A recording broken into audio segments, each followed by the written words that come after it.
Hello दोस्तों, नमस्कार। आप सभी का स्वागत है आपके अपने YouTube channel study with Biru पर। तो दोस्तों, आज हम भारतीय राज्य व्यवस्था के अंतर्गत मौलिक अधिकारों के बारे में जानेंगे। तो दोस्तों, हमारी कोशिश रहेगी कि आज हम आपको सभी मौलिक अधिकारों के बारे में अच्छे से याद करवा दें। तो ये वीडियो आप अंत तक ज़रूर देखें दोस्तों, क्योंकि ये वीडियो आपके लिए काफ़ी हेल्पफुल रहने वाली है। तो आइए दोस्तों, शुरू करते हैं आज का यह टॉपिक। दोस्तों, मौलिक अधिकार यानी फंडामेंटल राइट। तो दोस्तों, संविधान के भाग 3 के अंतर्गत हम मौलिक अधिकारों को जानेंगे।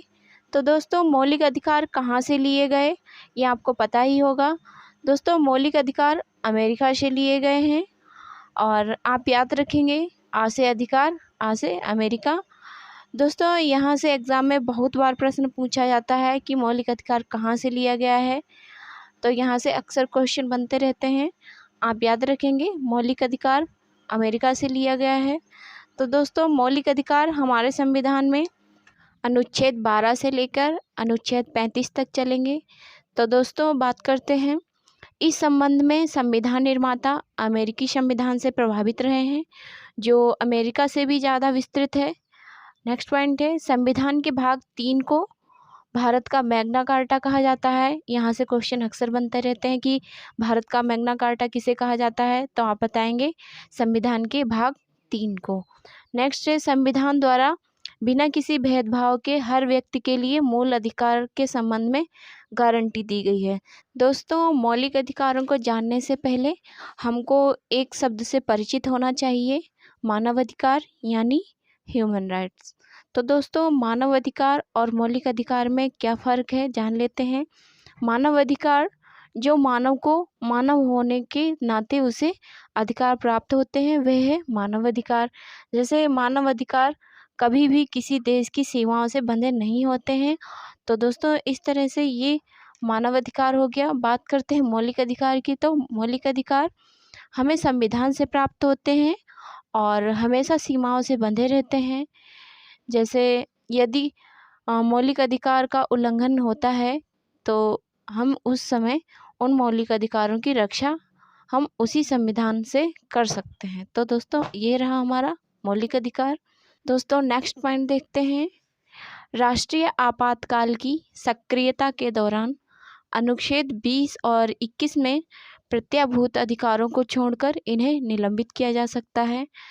अनुच्छेद 19 में उल्लिखित 6 मूल अधिकारों को तब तक स्थगित किया जा सकता है जब युद्ध या विदेशी आक्रमण के आधार पर राष्ट्रीय आपातकाल की घोषणा की गई हो। तो दोस्तों, उसी समय इन मूल अधिकारों को स्थगित किया जाता है जब कोई आपातकाल की प्रक्रिया, जैसे कोई विदेशी आक्रमण या युद्ध हो, तो उस टाइम पे इन्हें स्थगित किया जा सकता है। जब युद्ध या विदेशी आक्रमण के आधार पर राष्ट्रीय आपातकाल की घोषणा की गई हो, तब इन्हें सशस्त्र विद्रोह, आंतरिक आपातकाल के आधार पर स्थगित नहीं किया जा सकता। तो दोस्तों, इन पॉइंटों को आप याद रखेंगे। नेक्स्ट पॉइंट है, संपत्ति के अधिकार को 44वें संविधान अधिनियम 1978 द्वारा मूल अधिकारों की सूची से हटा दिया गया है। इसे संविधान के भाग 12 में अनुच्छेद 300 का के तहत कानूनी अधिकार दिया गया है और इस तरह से इसमें 6 मूल अधिकार हैं। तो दोस्तों, हमारे मूल संविधान में 7 मूल अधिकारों की बात की गई थी, लेकिन भारत के संविधान के 44वें संशोधन अधिनियम 1978 द्वारा संविधान में अनुच्छेद 301 के तहत जोड़ा गया है, जिसके अनुसार संपत्ति का अधिकार प्रदान किया गया और 44वें संविधान संशोधन के द्वारा प्रदत्त संपत्ति के अधिकार को समाप्त कर दिया गया। अब वह इस तरह से इस अध्याय में एक संवैधानिक अधिकार है, लेकिन वर्तमान में हमारे संविधान में 6 मौलिक अधिकार हैं। तो दोस्तों, ये पॉइंट आप याद रखेंगे। तो नेक्स्ट हम बात करते हैं मौलिक अधिकारों की कि कौन कौन से मौलिक अधिकार हैं। तो उन सभी को एक एक के बारे में हम जानेंगे। तो दोस्तों, संविधान के भाग 3 के अंतर्गत हम मौलिक अधिकारों के बारे में विस्तार से जानेंगे, जिसमें हमारा पहला मौलिक अधिकार है 14 से 18 तक समता या समानता का मौलिक अधिकार है, जबकि मौलिक अधिकार 12 से ही शुरू हो जाता है। तो दोस्तों मौलिक अधिकार 12 से ही शुरू हो जाता है, लेकिन यहाँ से समता का अधिकार है जो 14 से 18 तक समता या समानता का मौलिक अधिकार है। नेक्स्ट बात करते हैं, अनुच्छेद 19 से 22 तक स्वतंत्रता का मौलिक अधिकार है, और अनुच्छेद 23 से 24 में शोषण के विरुद्ध अधिकार है, और अनुच्छेद 25 से 28 तक धार्मिक स्वतंत्रता का अधिकार है। बात करते हैं अनुच्छेद 29 और 30 में संस्कृति एवं शिक्षा संबंधी अधिकार हैं। दोस्तों नेक्स्ट है संपत्ति का अधिकार, अनुच्छेद 31 में बात की गई है। तो दोस्तों संपत्ति का अधिकार आपका हटा दिया गया है। लास्ट बात करते हैं अनुच्छेद 32, जिसमें संवैधानिक उपचारों का अधिकार है। तो दोस्तों मूल संविधान में हमारे 7 मूल अधिकार थे, लेकिन वर्तमान में 6 मूल अधिकार हैं, क्योंकि संपत्ति के अधिकार को हटा दिया गया है। दोस्तों मौलिक अधिकारों को याद करने की एक ट्रिक भी है, तो आप हमारे साथ 3 से 4 बार बोलेंगे, आपको ये ट्रिक बहुत ही आसानी से याद हो जाएगी। तो दोस्तों देखते हैं ट्रिक क्या है। तो हमारा ट्रिक है समता, स्वतंत्रता तथा शोषण धार्मिक संस्कृति का संवैधानिक उपचार है। क्या है? समता, स्वतंत्रता तथा शोषण धार्मिक संस्कृति का संवैधानिक उपचार है। समता, स्वतंत्रता तथा शोषण धार्मिक संस्कृति का संवैधानिक उपचार है। तो दोस्तों आप इस तरह से 1-2 बार बोलेंगे, आपको ये ट्रिक बहुत जल्दी याद हो जाएगी। तो दोस्तों समता से हो गया समता का अधिकार 14 से 18, स्वतंत्रता से हो गया स्वतंत्रता का अधिकार 19 से 22, शोषण से हो गया शोषण के विरुद्ध अधिकार अनुच्छेद 23 से 24। नेक्स्ट है धार्मिक से हो गया धार्मिक स्वतंत्रता का अधिकार अनुच्छेद 25 से 28। संस्कृति से हो गया शिक्षा एवं संस्कृति का अधिकार अनुच्छेद 29 से 30 में बात की गई है। नेक्स्ट है संवैधानिक से हो गया आपका संवैधानिक उपचार का अधिकार। तो दोस्तों ये आपका अनुच्छेद 32 में बात की गई है। तो दोस्तों इस तरह से इस ट्रिक के माध्यम से आप सभी मूल अधिकारों को बहुत ही आसानी से याद कर सकेंगे। तो दोस्तों ये ट्रिक आप 1-2 बार लिख के देखेंगे तो वादा है आपको ये ट्रिक और ये जितने भी मौलिक अधिकार हैं आपको चुटकियों में याद हो जाएंगे।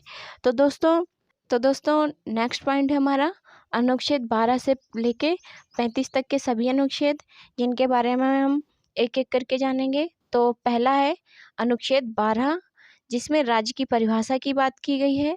तो दोस्तों राज्य की परिभाषा में मौलिक अधिकार राज्य के विरुद्ध व्यक्तियों को प्राप्त हैं, इसलिए संविधान में राज्य पद को परिभाषित किया गया है। नेक्स्ट है हमारा अनुच्छेद 13, अन्य विधियों से मूल अधिकारों की सुरक्षा। तो दोस्तों इसमें मौलिक अधिकारों को संसद और राज्य के विधानमंडल से संरक्षण प्रदान करता है, और यह उच्चतम एवं उच्च न्यायालय को मौलिक अधिकारों को संरक्षक बनाता है। तो दोस्तों इस तरह से अन्य विधियों से मूल अधिकारों की सुरक्षा होती है। नेक्स्ट है हमारा अनुच्छेद 14 समता का अधिकार, और जिसमें 14 से 18 तक के अनुच्छेद आते हैं। तो दोस्तों देखते हैं अनुच्छेद 14, विधि के समक्ष समानता व विधियों का समान संरक्षण किया जाता है। नेक्स्ट है अनुच्छेद 15, जिसमें धर्म, मूल वंश, जाति, लिंग या जन्म स्थान के आधार पर प्रतिषेध। तो दोस्तों उपरोक्त के आधार पर राज्य नागरिकों के किसी भी क्षेत्र में भेदभाव नहीं करेगा, ये अनुच्छेद 15 में बात की गई है। नेक्स्ट है अनुच्छेद 16 में लोक नियोजन के विषय पर अवसर की समानता। तो दोस्तों इसमें लोक नियोजन के विषय में अर्थात राज्य के अधीन किसी पद पर नियोजन या नियुक्ति से संबंधित विषयों में सभी नागरिकों के लिए समान अवसर व समानता होगी। तो दोस्तों ये अनुच्छेद 16 में बात की गई है। नेक्स्ट है अनुच्छेद 17, जिसमें अस्पृश्यता का अंत और उसका आचरण निषेध है, अर्थात अस्पृश्यता का कोई भी व्यवहार दंडनीय होगा। संसद ने व्यक्ति प्रतिष्ठा तथा समानता व गरिमा को बनाए रखने के लिए अस्पृश्यता अपराध अधिनियम 1955 पारित किया। तो दोस्तों नेक्स्ट बात करते हैं अनुच्छेद 18 की, जिसमें उपाधियों का अंत, सेना या विधा संबंधी सम्मान के सिवाय। तो दोस्तों अनुच्छेद 18 में राज्य, सेना, संबंधी और सेवा संबंधी सम्मान के सिवाय अन्य कोई भी उपाधि प्रदान नहीं की जाएगी। ये अनुच्छेद 18 में बात की गई है। दोस्तों, पहले जैसे गांधी को महात्मा की उपाधि मिली थी, सरदार वल्लभ भाई को सरदार की उपाधि मिली थी, इस तरह से अब कोई भी उपाधि नहीं मिलेगी। ये अनुच्छेद 18 में बात की गई है, जिसमें उपाधियों का अंत किया गया है। नेक्स्ट देखते हैं हम अनुच्छेद 19। अभिव्यक्ति की स्वतंत्रता सहित 6 अधिकार की बात की गई है अनुच्छेद 19 में। तो दोस्तों, इसके तहत मूल संविधान में कुल 7 प्रकार की नागरिक स्वतंत्रताओं का उल्लेख किया गया है, लेकिन 44वें संशोधन 1978 के माध्यम से संपत्ति के अधिकार को अनिवार्य अर्जन धारणा की स्वतंत्रता को समाप्त कर दिया गया है। इस प्रकार वर्तमान में कुल 6 नागरिक स्वतंत्रताएं प्राप्त हैं। तो दोस्तों, ये सभी बातें अनुच्छेद 19 में की गई हैं। अब हम नेक्स्ट देखते हैं अनुच्छेद 20, अपराधों के लिए दोष सिद्धि के संबंध में संरक्षण। तो दोस्तों, इसके तहत 3 प्रकार की स्वतंत्रताएं प्राप्त हैं। नंबर 1 है किसी व्यक्ति को अपराध के लिए सिर्फ एक बार दंड देना, मतलब किसी व्यक्ति ने अगर कोई अपराध किया है तो उसको सिर्फ एक बार ही दंड दिया जाएगा। नेक्स्ट है अपराध करने के समय प्रचलित कानून के तहत ही सज़ा देना, मतलब कोई कानून उस टाइम पे जो भी अपराध किया है उसकी जो भी कानून प्रचलित हैं उसी के अकॉर्डिंग उसे सज़ा दी जाएगी। नेक्स्ट है किसी व्यक्ति को स्वयं के विरुद्ध साक्ष्य या गवाही देने के लिए बाध्य नहीं किया जाएगा, मतलब कोई व्यक्ति ने किसी ने अगर अपराध किया है तो वो स्वयं के प्रति गवाही या साक्ष्य देने के लिए बाध्य नहीं किया जाएगा। तो दोस्तों, अब हम बात करते हैं अनुच्छेद 21 की, प्राण एवं दैहिक स्वतंत्रता का संरक्षण तथा प्रारंभिक शिक्षा का अधिकार।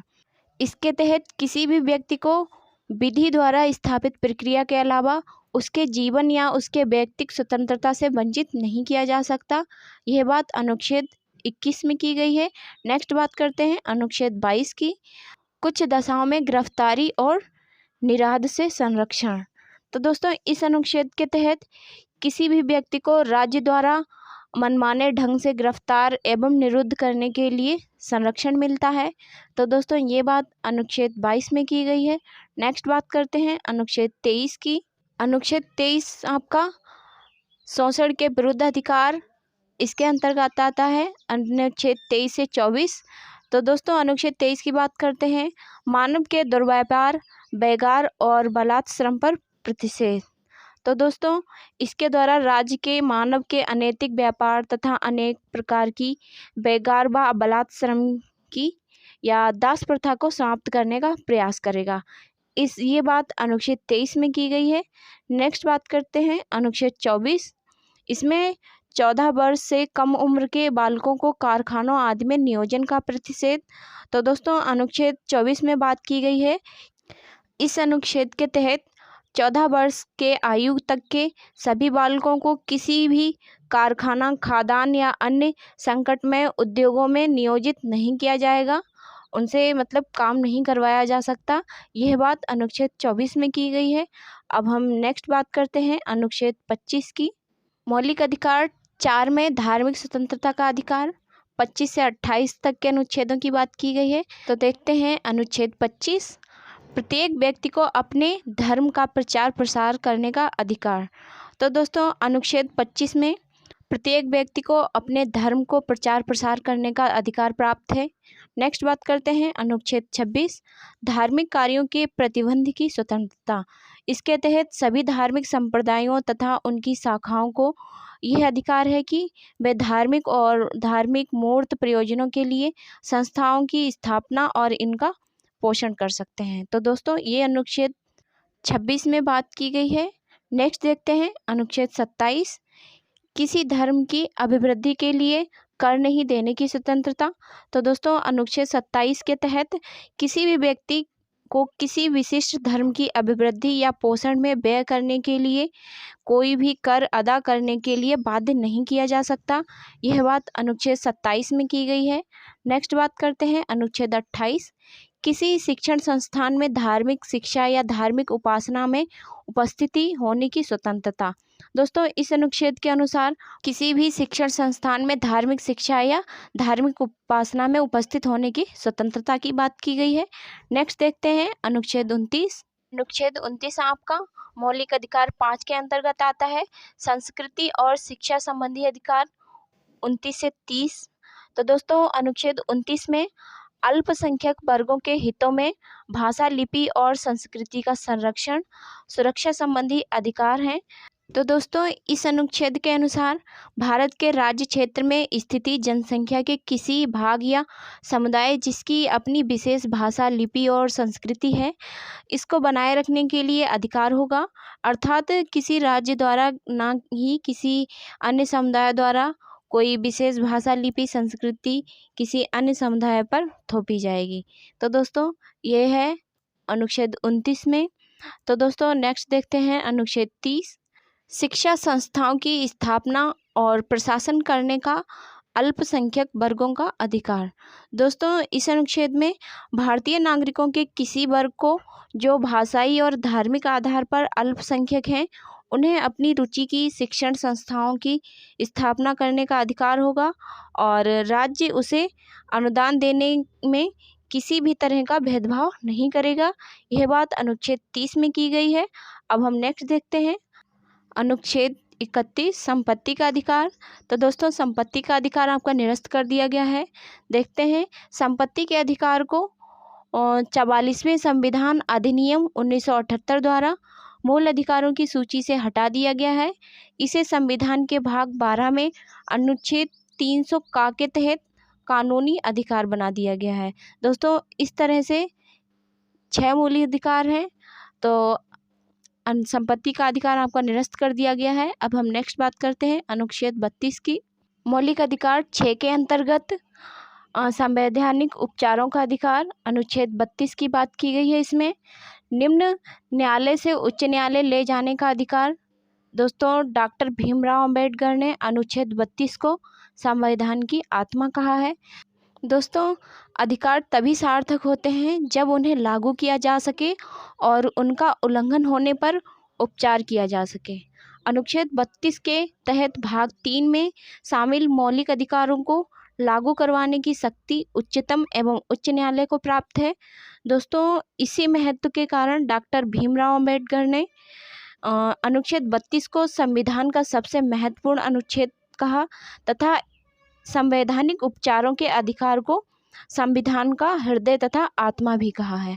दोस्तों यहाँ से एग्ज़ाम में अक्सर क्वेश्चन बनता है कि संविधान की आत्मा किसने कहा और किस अनुच्छेद को कहा है, तो आप बताएंगे संविधान की आत्मा डॉक्टर भीमराव अंबेडकर जी ने अनुच्छेद 32 को कहा है।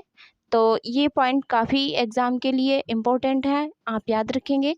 नेक्स्ट हम बात करते हैं अनुच्छेद 33 की। अनुच्छेद 33 में सेना, पुलिस, सुरक्षा बलों, अधिसूचना संगठनों आदि के मूल अधिकारों को सीमित करने की शक्ति संसद को है। जैसे सैन्य सेवा, अर्धसैनिक बलों और पुलिस बलों, खुफिया एजेंसियों तथा संचार सेवाओं में कार्य करने वाले भारतीय नागरिकों को मौलिक अधिकारों को लागू होने से रोकने के लिए विधि बनाने की शक्ति संसद को है। तो दोस्तों ये सभी बातें अनुच्छेद 33 में की गई हैं। नेक्स्ट देखते हैं अनुच्छेद 34। सेना विधि लागू होने की स्थिति में मूल अधिकारों को सीमित करने की शक्ति संसद को है। दोस्तों जिन भागों में सेना विधि, मार्शल लॉ जिसे कहा गया है, वहाँ पे लागू होता है, उन भागों में मौलिक अधिकारों को लागू करने या होने से रोकने के लिए विधि बनाने की शक्ति संसद को है। तो दोस्तों ये सभी बातें अनुच्छेद 34 में की गई हैं। अब हम नेक्स्ट बात करते हैं अनुच्छेद 35 की। दोस्तों इसमें बाय मिस्टेक 33 हो गया है, लेकिन ये अनुच्छेद 35 होगा आपका, जो कि मूल अधिकार का लास्ट अनुच्छेद है। तो दोस्तों इस अनुच्छेद में भाग 3 में अपराध घोषित किए गए कार्यों के लिए दंड निर्धारित करने हेतु विधि बनाने की शक्ति संसद को है। तो दोस्तों ये था हमारा आज का लास्ट अनुच्छेद। तो दोस्तों कैसी लगी आज की यह क्लास, आप कमेंट बॉक्स में ज़रूर बताएं और अपने दोस्तों में शेयर ज़रूर करें। दोस्तों अगर आपको यह क्लास पसंद आए तो आप हमारे चैनल को लाइक, सब्सक्राइब ज़रूर करें। तो दोस्तों ये था आज का हमारा मौलिक अधिकारों संबंधित महत्वपूर्ण टॉपिक। तो दोस्तों ये यहाँ से अक्सर क्वेश्चन बनते हैं, तो आप इस क्लास को 1 से 2 बार ज़रूर देखें। आशा करते हैं आपको यह क्लास पसंद आएगी और आप एग्ज़ाम में अच्छा स्कोर कर पाएंगे। तो दोस्तों ऐसी ही हमारी वीडियो देखने के लिए आप हमारे यूट्यूब चैनल को सब्सक्राइब ज़रूर करिएगा।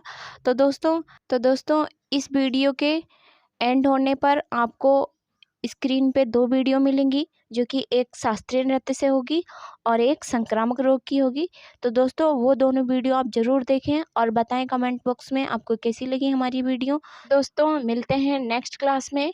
जब तक के लिए खुश रहें, मस्त रहें, पढ़ते रहें और अपने माँ बाप का नाम रोशन करते रहें। तो दोस्तों मिलते हैं नेक्स्ट वीडियो में। Thank you.